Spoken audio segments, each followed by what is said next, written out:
social, finance, employment, transport, welfare, education, careers, health, politics, world peace, disability.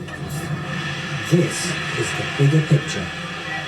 Wow. But what I'll do now, if we just go then to our press highlights and explain to you what we're doing. So these are the articles, or this is what the press is writing about.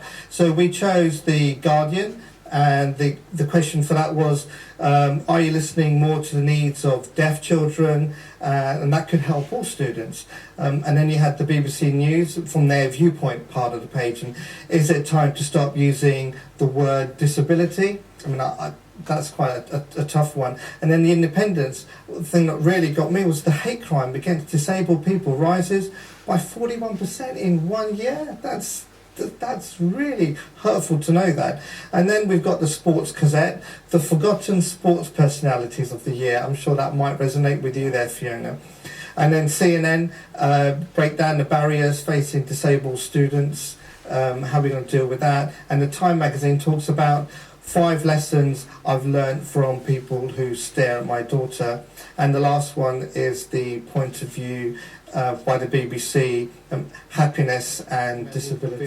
So what I'll do, so let's talk about the articles that you've chosen. So Fiona, why don't we start with you? I noticed you chose the one I thought you might choose, which is the Sports Gazette one. Can you tell me why you chose that article?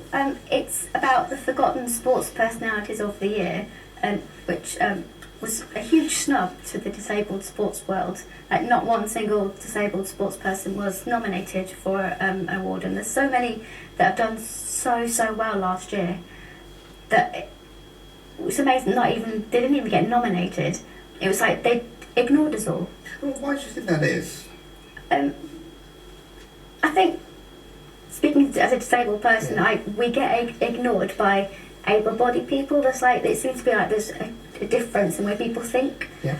And I suspect we were deemed not important enough to. Well, the Paralympics was amazing. In the UK, it was quite inspirational for so many people. And the fallout from that is an example of what we talked about earlier, that it's sort of like fallen off the edge. And maybe this is what's feeding into that, and that's what this article discusses. Yeah, as soon as the nominations became public, there were so many of us over Twitter and over Facebook who were suggesting other nominations. So it made everyone talk and everyone think. Yeah. But it really felt like we were just important, because there's so many. For example, Hannah Cookcroft, she's an amazing athlete and done so well, and no nomination. Or Jordan Wiley, who is the only British tennis player in history to achieve a calendar Grand Slam in wheelchair doubles. No nomination. Maybe insulting, but.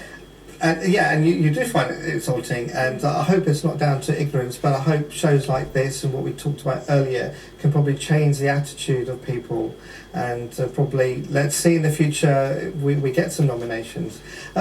Just about tell me about